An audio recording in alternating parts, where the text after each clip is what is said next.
آداب، میں ہوں وسعت اللہ خان اور میرے ساتھ ہیں زرار کھوڑو۔ اب تک تو اسرائیلی بمباری غزہ کو دو حصوں میں تقسیم کر کے جاری تھی۔ پہلے انہوں نے شمالی غزہ کے ساتھ نمٹے اور پھر اب جنوبی غزہ جو ہے وہ بمباری کا نشانہ تھا، لیکن اب حکمت عملی چینج ہوئی ہے اور آج سے پوری پٹی میں شمال سے لے کے جنوب تک مستقل بموں کی بارش ہو رہی ہے۔ اب یہ ایک دن کی بات ہے یا اسٹریٹجی چینج ہوئی ہے، یہ کل تک تصدیق ہو جائے گی اگر یہ پیٹرن جاری رہتا ہے۔ اس کی وجہ سے 24 گھنٹے میں مزید 350 فلسطینی جو ہیں وہ شہید ہو گئے ہیں اور یوں مرنے والوں کی تعداد 2 مہینے گزرنے کے بعد 17,500 تک پہنچ گئی ہے۔ ایک اور تبدیلی یہ آئی ہے کہ اب عام شہریوں کی گرفتاریاں شروع ہو گئی ہیں اور کہا یہ جا رہا ہے کہ چونکہ یہ سب کے سب حماس ہیں لہٰذا ان سے پوچھ گچھ کی جائے گی۔ ابتدائی اطلاعات کے مطابق آج 100 سے زائد جو فلسطینی تھے ان کو یرغمال بنانا کہنا چاہیے، گرفتاری تو ظاہر ہے کہ جو اللیگل آکوپیشن ہے اس میں گرفتاری تو ممکن نہیں ہے، یرغمال بنا کے انہیں بالکل کپڑے ان کے اتار کے انہیں ٹرکوں میں بٹھا کے جو ہے نامعلوم مقام کی طرف لے جایا گیا ہے۔ اس کے علاوہ یہ بھی اطلاعات ہیں کہ اس میں میں ایک اضافہ کرنا چاہ رہا ہوں اس پر، کیونکہ ہم اس پر بات کر رہے ہیں۔ اسرائیل کا دعویٰ تھا کہ یہ حماس کے وہ جنگجو ہیں جو سرنگوں میں سے نکل کر جنہوں نے سرنڈر کیا ہے۔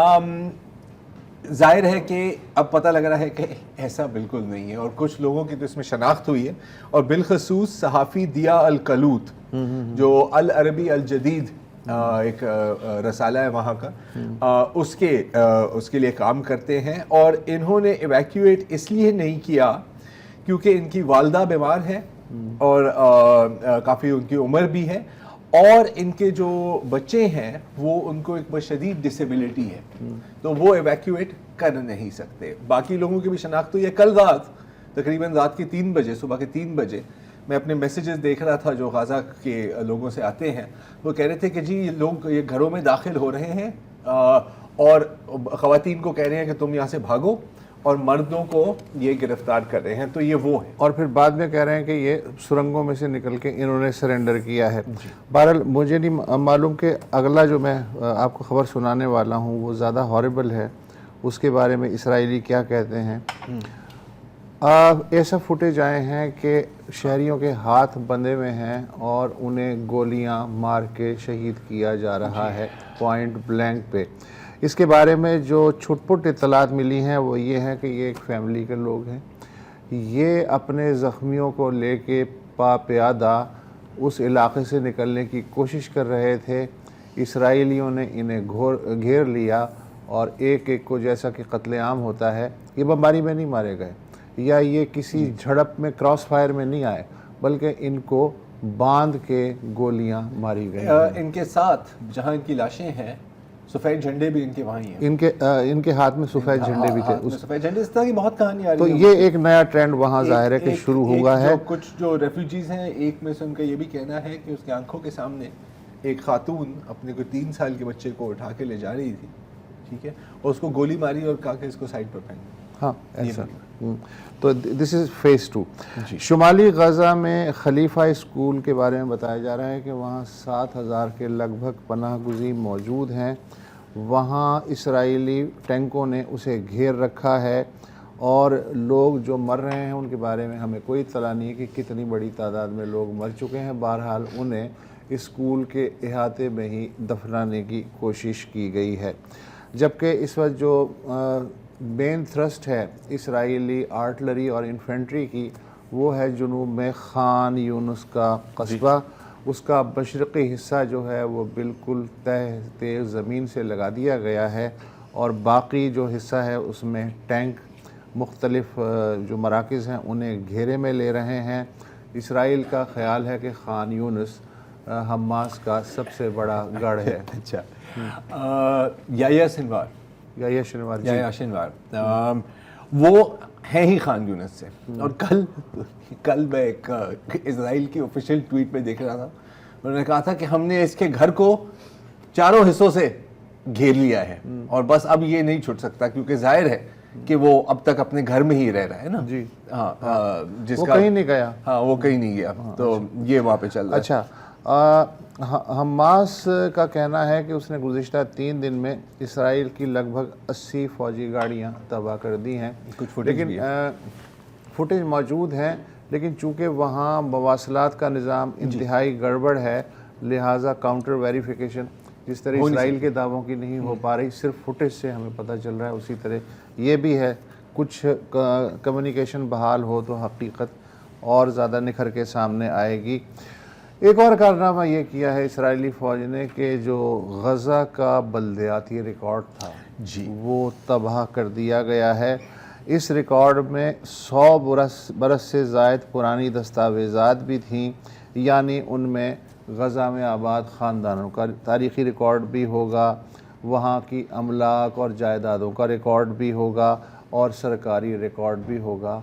اب وہاں کچھ نہیں ہے. جی, جینوسائیڈ کے بارے میں تو ہم اکثر بات کر رہے ہوتے ہیں نا. ایک اور چیز ہوتی ہے, اس کو کہتے ہیں میموری سائیڈ, کہ آپ ایک قوم کی یادوں کو مٹانے کی کوشش کریں. تو یہ تاریخ وہ ہسٹوری سائیڈ ہے, کلچرل سائیڈ بھی ہے, ایکو سائیڈ بھی ہے, لیکن اس وقت پر ایک ہی چیز آتے ہیں.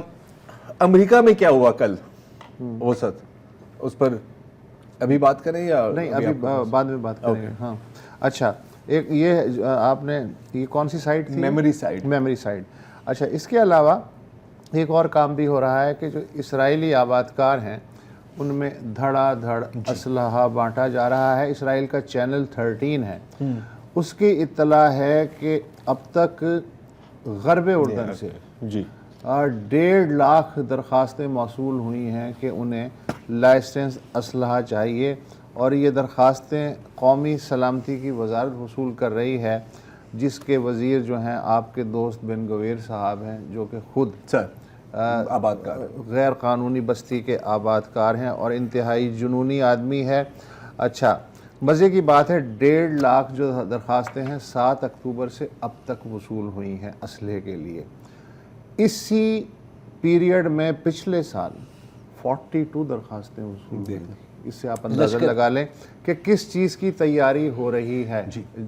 نسل کشی کے تعلق سے آپ سوچ سکتے ہیں. 1400 اپروول دیے گئے ہیں مشرقی جیروسلم میں بھی. ہاں, جبکہ جنوبی اسرائیل میں جہاں کہ 7 اکتوبر کو حملہ ہوا تھا, وہاں شہریوں کے 12 گروپ بنائے گئے ہیں اور ان کو اسلحے سے جو ہے وہ لیس کیا گیا ہے. ابھی ہمیں اطلاعات نہیں آ رہی ہیں, لیکن کل اعلان ہوا تھا کہ مقبوضہ بیت المقدس میں جو یہودی آبادکار ہیں, آج چونکہ وہاں ہنوکا کا تہوار ہے, تو وہ ایک بہت ہی بڑا مسلح جلوس لے کے جا رہے ہیں مسجد اقصیٰ کے احاطے کی طرف, ٹیمپل ماؤنٹ کی طرف, اور وہ مسلمان محلوں سے انہوں نے اس روٹ کا راستہ رکھا ہے, اور ان کا ٹارگٹ یہ ہے کہ وہاں جا کے وہ مطالبہ کریں کہ جو مسلم وقف بورڈ ہے اس سے اس پورے کمپلیکس کا چارج اسرائیلی حکومت براہ راست واپس لے, اور یہ ڈائریکٹ مسجد اقصیٰ بھی جو ہے وہ اسرائیلی ایڈمنسٹریشن کے قبضے میں آ جائے. آج شام کو یہ جلوس نکلنا ہے, ہمیں نہیں معلوم کہ کب نکلے گا اور وہ پرامن رہے گا یا کیا ہوگا. بہرحال ہم منتظر ہیں کہ کوئی خبر, بہت بری خبر نہ آ جائے. رہی بات یہود دشمنی کی اور اسرائیل دشمنی کی, تو وہ چیزیں اب جو ہیں وہ بلر کرتی چلی جا رہی ہیں. اسرائیل سے زیادہ امریکہ. امریکہ. کل اصل میں ہم یہ خبر جو ہے دینا چاہ رہے تھے, لیکن ظاہر پریشر زیادہ تھا خبروں کا. امریکی کانگریس نے پرسوں 311 ووٹوں کے مقابلے میں 14 مخالفت میں آئے, 311 حق میں آئے, ایک قرارداد منظور کی کہ یہ جو زائونزم کی مخالفت ہے یہ اینٹی سیمیٹزم ہے, یعنی یہود دشمنی کے برابر ہے. 92 ڈیموکریٹس جو ہیں وہ غیر حاضر رہے, اور قرارداد میں فرام ریور ٹو دا سی کا جو نعرہ ہے, ہاں اس کا مطلب اس کی بھی مذمت کی گئی, اور اس کی تشریح یہ کی گئی کہ اس کا یہ مطلب نہیں ہے کہ فلسطینیوں کو دریائے اردن سے لے کے بحیرہ روم تک کی پٹی میں حقوق دیے جائیں، بلکہ اس کا اصل مطلب یہ ہے کہ یہ جو یہودی یہاں رہ رہے ہیں اس پٹی کے درمیان، دریا سے سمندر کے درمیان، ان کو جو ہے ہر الزام اقبال جرم ہے، ان کی نسل کشی کر دی جائے۔ اچھا، پچھلے مہینے واشنگٹن میں اینٹی وار جو مظاہرہ ہوا تھا جنگ بندی کے حق میں، اس قرارداد میں اس مظاہرے میں جتنے لوگوں نے شرکت کی انہیں فسادی کہا گیا ہے، جی جی، دیش دروہی بتایا گیا ہے۔ اچھا، یہ قرارداد اصل میں ایک رکن کانگریس ہیں میکس ملر صاحب، انہوں نے پیش کی، اور میکس ملر صاحب جو ہیں پچھلے مہینے ان کا ایک قول بڑا مشہور ہوا تھا، وائرل ہوا تھا کہ ہم انہیں یعنی فلسطین کو پارکنگ لاٹ بنا دیں۔ جی بالکل، یہ وہ میکس ملر ہیں جنہوں نے کہا ہے کہ صہیونیت کی مخالفت اور یہودیت کی مخالفت، نہیں، صہیونیت کی مخالفت کا مطلب ہے کہ ہاں وہی ایک ہی بات ہے۔ اچھا، Jewish voice for peace action, انہوں نے کہا ہے ہم یہودی ہیں، ہاں، مگر ہمیں صہیونیت سے نفرت ہے اور ہم جیسے لاکھوں ہیں۔ کیا کرو؟ نہیں، اب دیکھو یہ بڑی مزیدار بات ہے۔ ایک تو مطلب کچھ میں بھی ٹویٹس کچھ امریکنز کی دیکھ رہا تھا، تھوڑے جلے سڑے ہوئے تھے، اس نے کہا کہ یار کاش ایک دن آئے کہ امریکن سیاستدان امریکہ سے اتنی محبت کریں جتنے وہ اسرائیل سے کرتے ہیں۔ چلیں، اچھی بات ہے۔ اچھا، اب یہ جو بات انہوں نے کی ہے نا کہ صہیونیت کی مخالفت، اچھا صہیونیت کی مخالفت ان پریکٹیکلی کا مطلب ہے کہ آپ اسرائیل پر تنقید کر رہے ہیں، رائٹ؟ تو اسرائیل پر تنقید کرنے کا مطلب ہے کہ آپ یہود دشمن ہیں اور ہٹلر آپ کے داماد ہو یا جو بھی ہو۔ بڑی انٹرسٹنگ بات ہے کیونکہ اس کا مطلب ہے کہ البرٹ آئنسٹائن، جس کا نام آپ نے سنا ہوگا، یہ رہے البرٹ بھائی بھی پھر یہود دشمن نکلے، حالانکہ وہ خود یہودی ہیں۔ اچھا، پھر جو بالکل ہی کٹر یہودی ہیں، نیٹو ریکاٹا والے یا ٹورا جوڈیزم والے، ذرا دکھائیں وہ والے، وہ بھی پھر یہود دشمن ہیں، ہاں، جن کی مطلب وہ بالکل جو یہودی مولوی ہیں باقاعدہ۔ اور پھر ظاہر ہے کہ یہ جو ینگ جوز ہیں جو پروٹیسٹ کر رہے ہیں، اف ناٹ ناؤ والے اینڈ ناٹ ان آر نیم، یہ سب یہود دشمن ہیں۔ یعنی ہر یہودی فرقے کے نزدیک دوسرا یہودی فرقہ کافر ہے۔ اس یہودی فرقے، زائونسٹ فرقے کے سامنے باقی سب کافر ہو، اور باقاعدہ تکفیر ہو رہی ہے کہ تم تو یہودی نہیں ہو، اپنا یہودی کارڈ واپس کرو۔ اس نے کہا یار وہ مطلب کسی نے کبھی دیا ہی نہیں تھا تو واپس کیسے کریں؟ اچھا، اب یہ سب کچھ کیوں ہو رہا ہے وسعت؟ تو اس لیے ابھی میں ایک پڑھا تھا، ایک اندر کی رپورٹ ہے، چڑیا تو نہیں ہے لیکن کہیں اسرائیلی میڈیا میں پڑھی تھی، کہ ہمارے جو بینجامن نیتن یاہو بھائی ہیں، وہ ان کا کہنا ہے کہ یار مجھے 3 چیزیں چاہیے امریکہ سے، اور وہ ہے اسلحہ اور اسلحہ، ٹھیک ہے؟ لیکن یہ جو مظاہرے ہو رہے ہیں نا، ان کو کسی طرح سے قابو کرنا ہے کیونکہ چیزیں میرے خلاف جا رہی ہیں۔ تو اب آپ دیکھتے ہیں کہ اے پیک فل حرکت میں آیا ہوا ہے، اب آپ دیکھ رہے ہیں کہ امریکن میڈیا فل حرکت میں آیا ہوا ہے، اور یہ اب پیسہ پانٹ رہے ہیں، پھینک رہے ہیں۔ اور اسی بنیاد پہ وزیر اعظم نیتن یاہو کا کانفیڈنس چیک کریں کہ آج انہوں نے کہا ہے کہ اگر حزب اللہ اپنی حرکتوں سے باز نہیں آیا تو ہم جنوبی لبنان اور بیروت کو غزہ اور خان یونس میں تبدیل کر دیں گے۔ جی، اچھا، وہ حرکتیں ہیں بھی کیا؟ کیونکہ اس وقت 4 غزہ میں ہیں، 2 ڈویژنز لبنان کے بارڈر پر ہیں، جہاں پر ان کی جو ساری جو سرویلنس وال ایک بنی ہوئی ہے نا، اس کو مستقل ہٹ کیا جا رہا ہے، تو وہ بھی وہاں پر ایسکلیشن ایک چل رہی ہے۔ وقفہ۔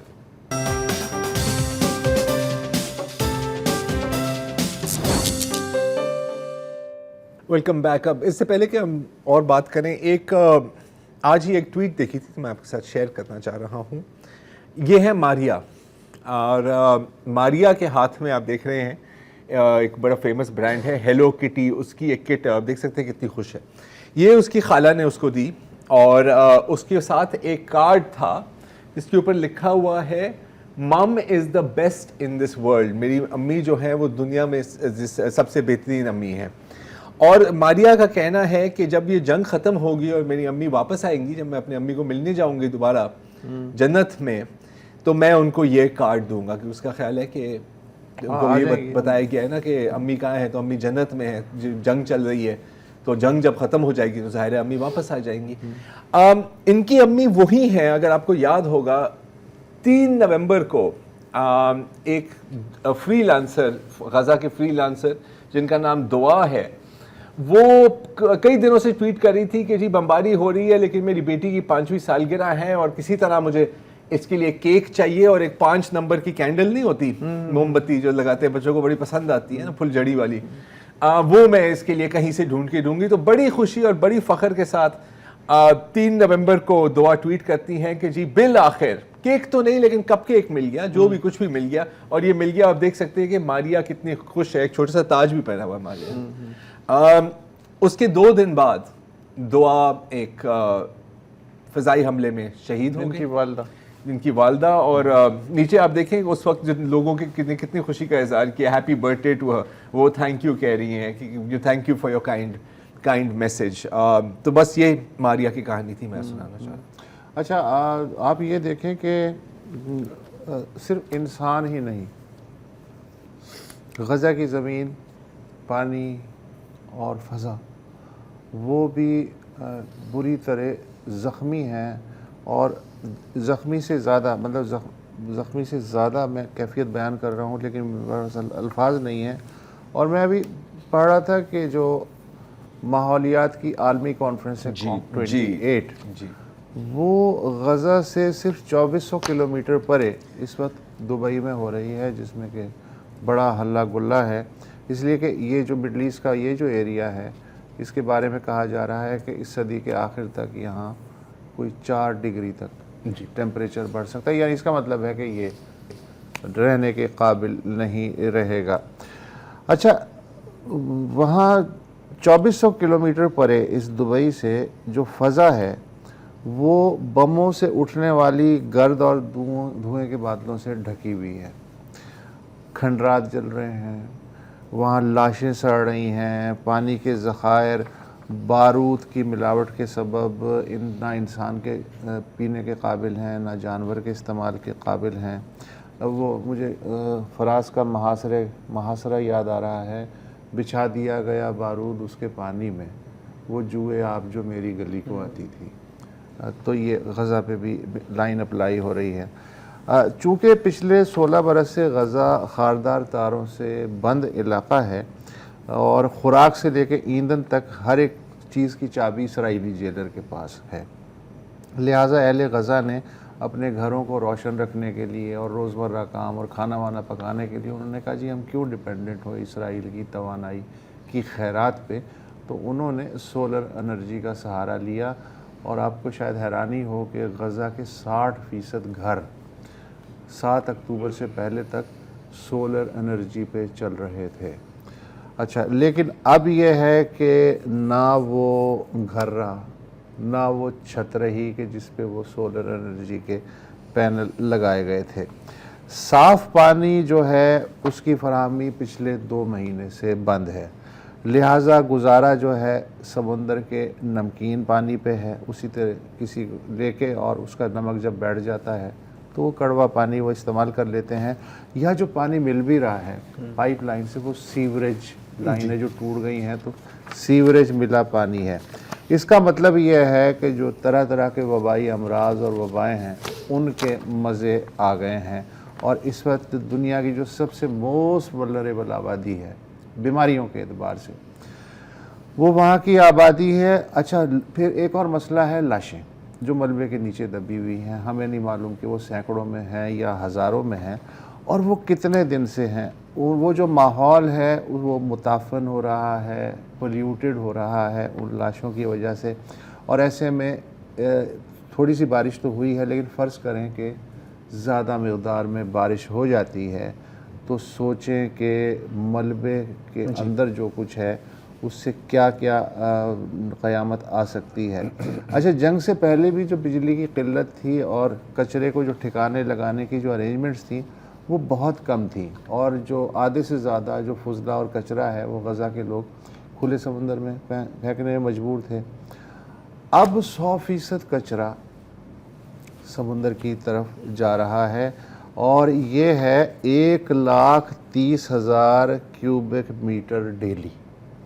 اس سے آپ اندازہ لگائیں کہ کیا حال ہوگا سمندر کا. اچھا, دنیا بھر میں جتنا بھی پولیوشن اس وقت ہے اس کا 5.5% اس کا ذمہ دار ہیں پوری دنیا کی مسلح افواج. اس لیے کہ ٹینک, جی, طیارے, توپیں, گولہ بارود کا استعمال, وہ سب ملا کے جو ایک پولیوشن کی فضا پیدا کرتے ہیں, تو وہ آپ کے علم میں ہے. اچھا, فاسفورس بم اسرائیل نے بہت برسائے ہیں غزہ پہ, تو اب یہ ہے کہ بارش کی وجہ سے اس کے جو منفی اثرات ہیں نہ صرف انسانوں پہ بلکہ جو آبی حیات ہے اس پہ بھی آپ کو نظر آئے. ایک اور چیز ہے وسعت جو شاید سب سے زیادہ اہم ہے اس میں, کہ یہ جو سمندر کا پانی سرنگوں میں ڈالنے کی کوشش ہو رہی ہے نا, ہاں, اس سے کیا ہوگا, جو سندھ کے ساحلی علاقے ہیں وہاں کے رہنے والوں سے آپ پوچھو, کیونکہ جب سمندر کے پانی کا انخلا ہوتا ہے انٹو سویٹ واٹر, اس کا مطلب ہے کہ دہائیوں کے لیے وہاں زمین بنجر ہو جائے گی. وقفہ لیں.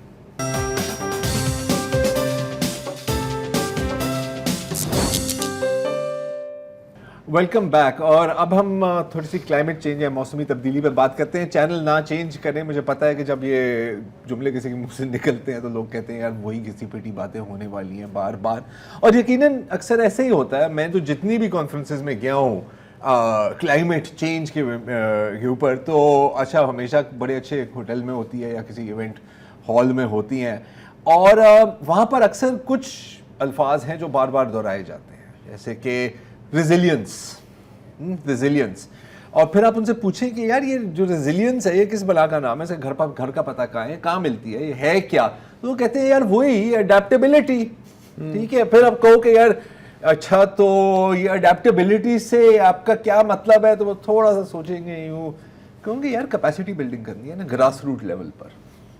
یہی باتیں ہوتی ہیں نا. مجھے دو چیزیں بہت پسند ہیں. کیا؟ ایک تو لفظ ہے سسٹینیبلٹی. سسٹینیبلٹی. میں چاہتا ہوں کہ ہر رپورٹ میں کوئی 8-10 دفعہ یہ لفظ ڈلے, اور ڈلتا بھی ہے, تو مزہ ہی نہیں آتا. اور اس کے علاوہ کوئی 25 دفعہ میں سننا چاہتا ہوں پیراڈائم شفٹ. ہاں, یہ مطلب وہ کیا کہتے ہیں, وہ مسالے ہیں جس کے بغیر یہ بریانی نہیں پک سکتی. ٹھیک ہے. اینی وے, اب مسئلہ سارا یہ ہے کہ آپ اڈیپٹیبلٹی کی بات کرو, کیپیسٹی کی بات کرو, پیراڈائم شفٹ کی بات کر لو, سارے نوٹ چاہیے ہوتے ہیں ان چیزوں کے لیے نا, بہت کافی لمبے نوٹ چاہیے ہوتے ہیں.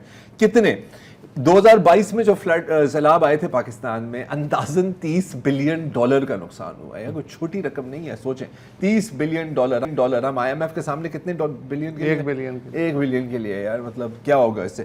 تو اور ظاہر ہے کہ مغربی ممالک جو ہیں, جو ترقی یافتہ ممالک ہیں, وہ کہتے ہیں یار ہے تو ہماری غلطی, تو کچھ آپ کو ہم 1.5-2 روپے دے دیں گے.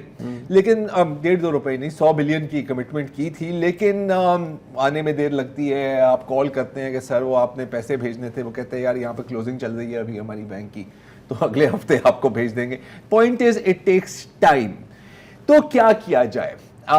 اکثر جب ہم اس بات پہ آ کے پھنس جاتے ہیں کہ یار کیسے اس چیزوں کی فنڈنگ ہوگی, اور کیا, اور یہ عجیب لگتا ہے کہتے ہوئے, کیا موسمی تبدیلی سے ہم کچھ فائدہ بھی اٹھا سکتے ہیں, معاشی فائدہ اٹھا سکتے ہیں. آج کے ہمارے جو مہمان ہیں طلحہ خان صاحب, ان کا کہنا جی بالکل ایسا ہو سکتا ہے. آپ میکنزی میں ایک سینئر مینیجر تھے اور آج کل head of Pakistan environment trust ہیں. طلحہ صاحب, thank you very much for joining us. اور اب تھوڑا سا ہمیں بتائیں کہ کہنے میں تو بہت اچھا ہے, لیکن کیا کیسے جائے, آپ کیا پروپوز کر رہے ہیں؟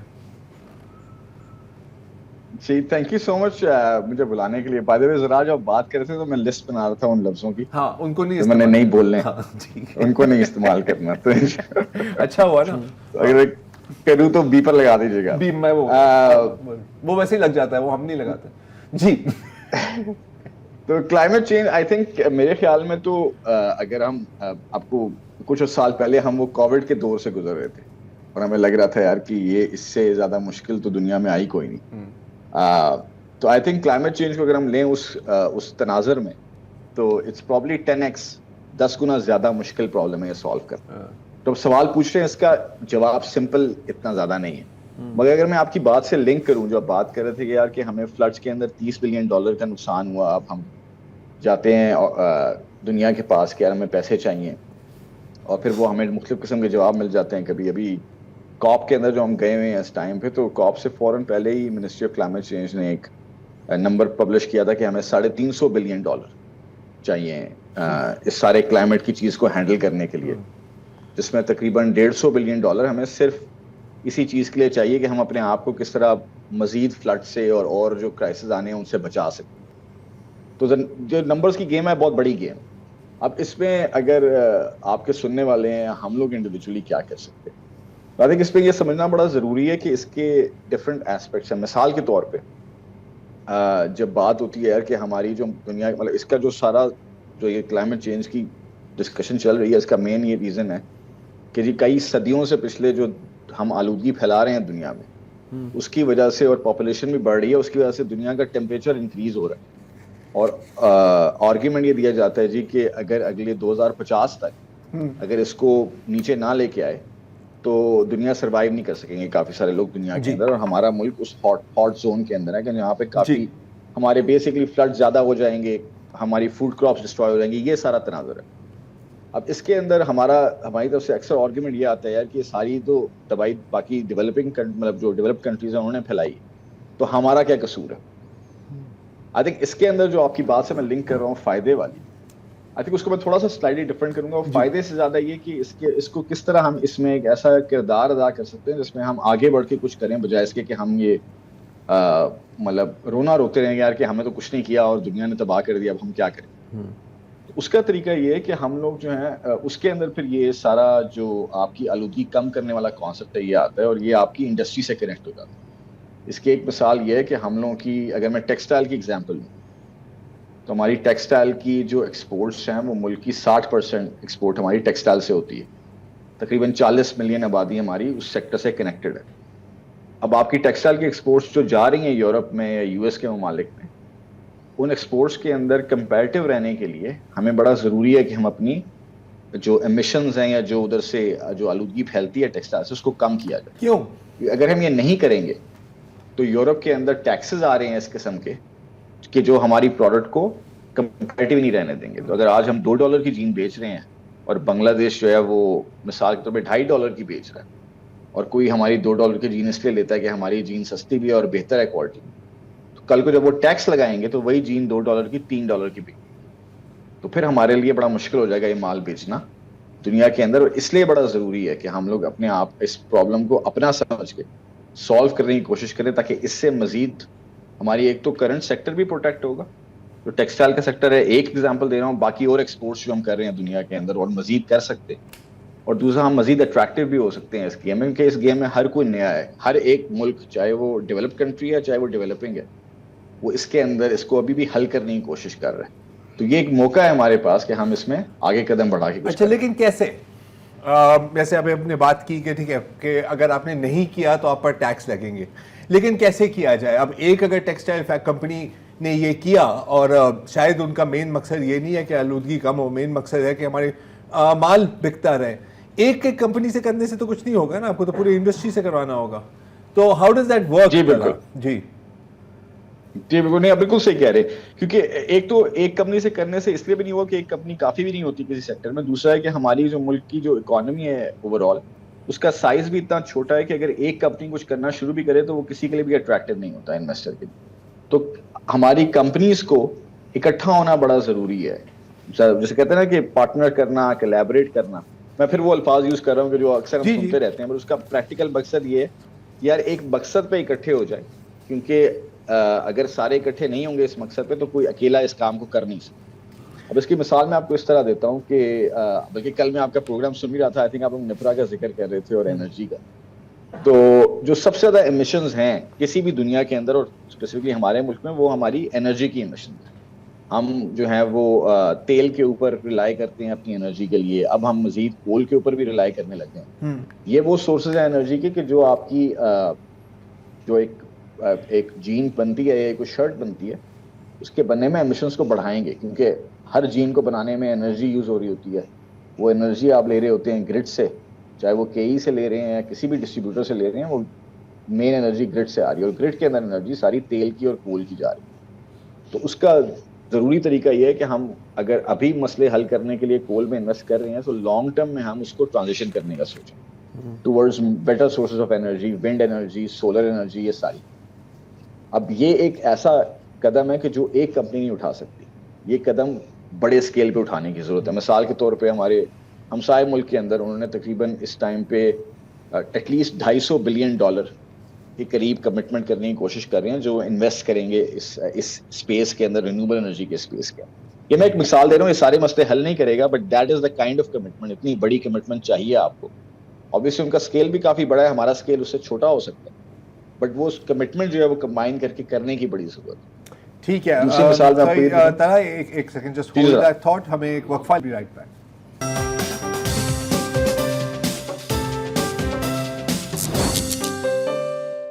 Welcome back.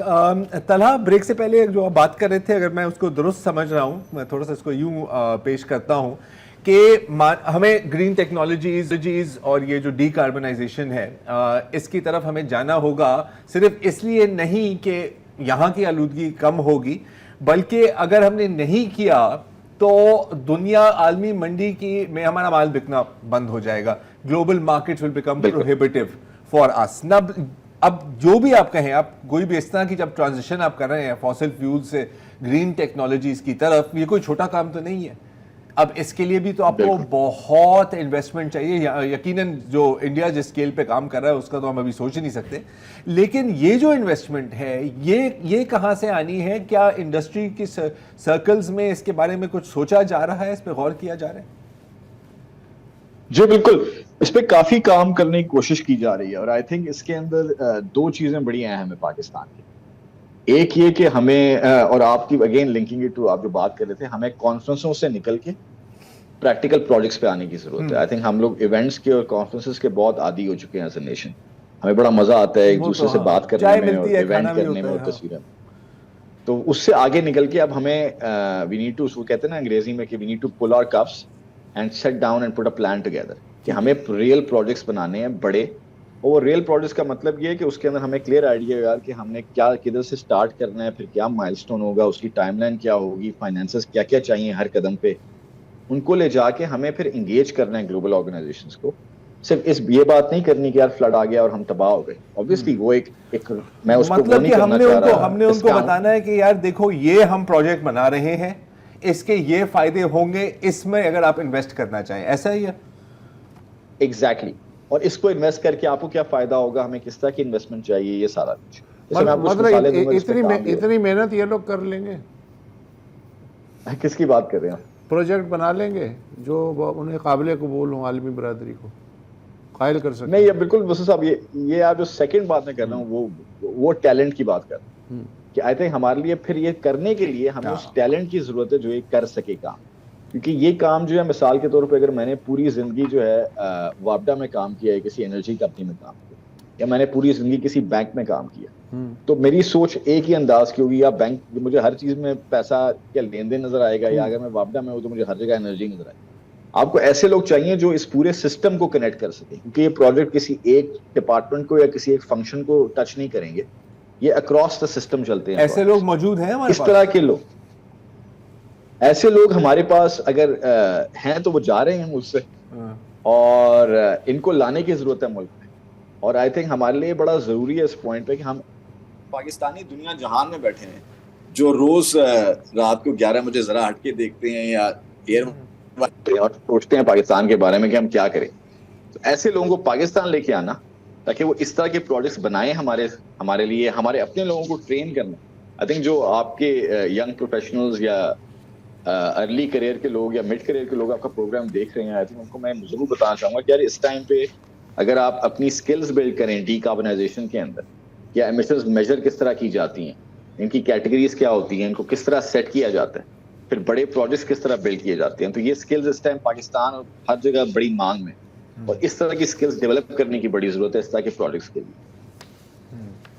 تو ٹھیک ہے, تو مطلب کہ آپ ایڈوائز کریں گے اس وقت, آئی مین ایون جو فار ایگزامپل اس وقت سوچ رہے ہیں یا جو اسٹوڈنٹس بھی ہیں کہ ہمارے فیوچر کا کریئر پاتھ کیا بنے گا, آپ کا خیال ہے کہ looking at green technologies, decarbonisation, یہ ایک گروتھ انڈسٹری ہے آگے جاتے ہوئے, تو اس کا بھی فائدہ اٹھانا چاہیے, آپ یہ کہہ رہے ہیں؟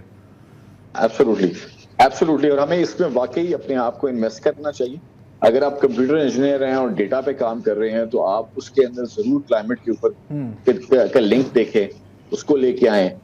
اگر آپ انرجی پہ کام کر رہے ہیں تو بڑے پروجیکٹس کو دیکھیں گے اس پہ کس طرح کام ہو سکتا ہے. ہر اینگل پہ اس پہ کام کرنے کی ضرورت ہے ہمارے ملک کے اندر. لیکن طلحہ آج کے دن میں ہمارے پاس کتنے ایسے مہان بیوروکریٹ یا ایکسپرٹ ہیں وفاقی حکومت کے پاس کہ جو COP28 میں جا کے لوگ ان کو قائل کر سکیں کہ بھائی صاحب یہ جو $100 بلین ہے اس میں سے ہمارا حصہ آپ دے دیں. وہ قائل کرنے والے کتنے لوگ ہیں؟ کوئی ہیں ہمارے پاس 1 2 3 4 5 6 آج کے دن میں؟ یہ تو آپ نے لمبی بات کر دی نا, جب دادا مریں گے تب بیل بٹیں گے.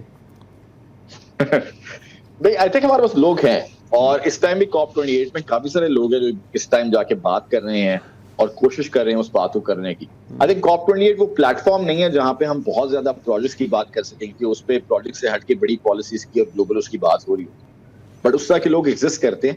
آئی تھنک ہمیں اسپیس کریٹ کرنے کی ضرورت ہے اس طرح کے لوگوں کے لیے. آئی تھنک ہمیں وہ ٹریڈیشنل اسٹرکچر میں سے نکل کے یار اس ڈپارٹمنٹ کو جا کے بات کر لی, اس کو بات کر لی, ہمیں کوشش کرنی چاہیے کہ اس طرح کے لوگوں کو جگہ دیں, اسپیس دیں, موقع دیں کہ وہ ان کی بات کر سکیں. ان کو اگر ہم انہیں دیں گے اسپیس تو ضرور اس طرح کے لوگ ایگزسٹ کرتے ہیں. پریٹی شیور بیوروکریسی میں بھی اس طرح کے لوگ ایگزسٹ کرتے ہیں, بٹ آئی تھنک وہ روز کسی ڈنڈے کے ڈر میں بیٹھے رہتے ہیں, ڈیسیژن نہیں لیتے, یا وہ تو وہ سسٹم اس طرح کا بن گیا جس میں وہ اسٹرگل بہت کرتے ہیں وہ لوگ ہمارے. بٹ کیپبلٹی ہے, اسپیس دینے کی ضرورت ہے. آئی تھنک گڈ, ٹھیک ہے, بہت بہت شکریہ طلحہ صاحب.